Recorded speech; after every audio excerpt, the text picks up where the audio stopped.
year of 2005 speech that by 2030 the India should achieve the independence through solar power and through forms of renewable energy. So now we are on the way, and we are successfully trying to achieve, as our PM Modi has already been targeting that 500 gigawatt and 450 of gigawatt targets we are targeting for the achievement. And recently we have achieved around 46 of gigawatt in the solar photovoltaic. So I would like to introduce my content, what I would be presenting during my presentation. Now, basically, first initially, I will cover the introduction to the solar energy, the solar photovoltaic module flow chart and test standard, photovoltaic IEC standards, and the park and the government initiative what the government of India is taking. Basically, the park is the main focus of the government, since they are into the large scale, and the park is basically dedicated to the 500 of megawatt. So based on the utility scale, and the solar photovoltaic plant reliability. And basically reliability is also the very important focus point, that the standard that is to be met out for the generation of period 25 years. The solar project planning, how we are planning the project and getting it executed within the certain period of timelines and achieving the successful commissioning and positive quotes. Fine. So basically the source of greenhouse gases and what we need to be done, we would be focusing. If we can, if you have gone through this, the source of greenhouse gas emission is electricity is putting the part of 25%, and the food land usage is very 24%. So we can see that industrial and electricity production part is basically the maximum contributing for the greenhouse gases emissions. So the coal is basically responsible major factor during the generation of electricity, while if you talk about the hydro-based power thermal plants, that the coal is the base raw product. They are the coal is very much limited, and the sulfur oxide, the emission is causing the main pollutions. So recently Glasgow and the Paris meet, we have financed that the 2025 we are how we can move out of these conditions, that without emission and successful green energy to all. We can switch to the sustainable transport, electric vehicles, circular economy, and the net zero carbon emission, keep fossil fuel in the ground without extraction of those fossil fuels, and the improvement of the farming and the forest, like the Amazon, that Amazon is we are producing, and the Amazon is a very fast growing the country. So the forest need to be protected anyhow.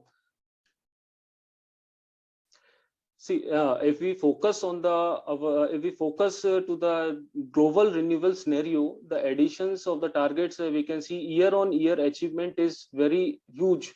So we have achieved the globally it is in around 278.3. The initially we can see that 2011 it's around 110 of 1 gigawatt only.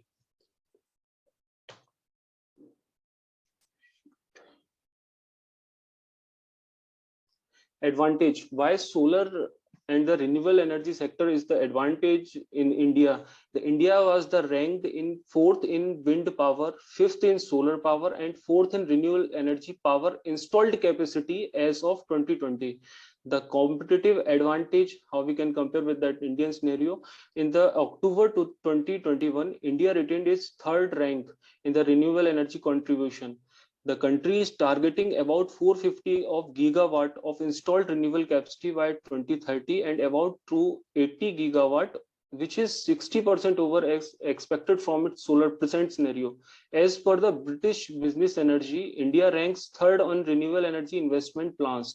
Most of the investment plans is being contributed. India basically, government is initiating the policies. The major fund allocation is from the countries, international countries, that they are funding to the developers for the execution of the megawatt of the plant, and they are globally it has been already been addressed that it's going to be get the hub for the development of the renewable energy scenario for in coming of years. And the last 3 years we are seeing that the target achievement, most of the 20 of the gigawatt in the solar energy which is being developed from the solar photovoltaic parks only. So notable thing that globally it is being addressed that India is going to be the large hub for the next couple of years. Policy support in July, we can see the encouragement from the government also for the rooftop policy, notable in the rural areas, renewable energy plans, undertaking for the rooftop programs, phase 2 initial setup for the 4 gigawatt and by the residential sector only. See, the 4 gigawatt is a very huge amount of that the capacity that we are targeting from the residential is by 2022 with the provision of subsidy. The government already initiated subsidies for commercial and residential sector. However, they have now not contributing that total amount of that, but it has been bit less. Increase in the investment from the non-conventional energy FDIs is being operated by the US funds and the billions including April and the 2001. See, India renewables scenario, we can see that the solar power is 46. Now it has been upgraded 48. It reaches to near to the target of 48. 48 of the gigawatt is solar is only the part that focused, and the wind energy is around 39.87. So we have achieved the total renewable energy target as per October 2021 is 149 of gigawatt. That shows very huge amount be targeting by the just double of that 94 of gigawatt if we compare to the last year. So this scenario shows very good aspects for the development to the growth of the country. See, this is the installed capacity of solar power renewables. Cumulative year-on-year basis from 2010, it's around 161 of megawatt. In just 10 years, we can see the targeting, we are targeting for the megawatt of use of scale of 46 of gigawatt. So initially, I would like to brief about the ministry and its policy. First, we'll focus on the policies of the ministry and how this ministry is being formed. That ministry, as we are all aware that now MNRE is the ministry for looking after for the renewable wholesale activities. Previously, it was under the Ministry of Power. That ministry was established in basically as the non-conventional energy sources in 1992. Before 1992, this ministry comes under the DST and some programs for the Department of the Research and the research work related to the ministry. It's hardly in the scale of kilowatt, and government is only focused during that time in 80s to 90. The cell and the Central Electronics Limited is the PSUs of the government that has initiated for the work of the development of the solar photovoltaic modules and modules and the wafer and the cells. So both they are manufacturing, but that is under R&D phase, and we can say about the Ministry of Department of DST it's concerned.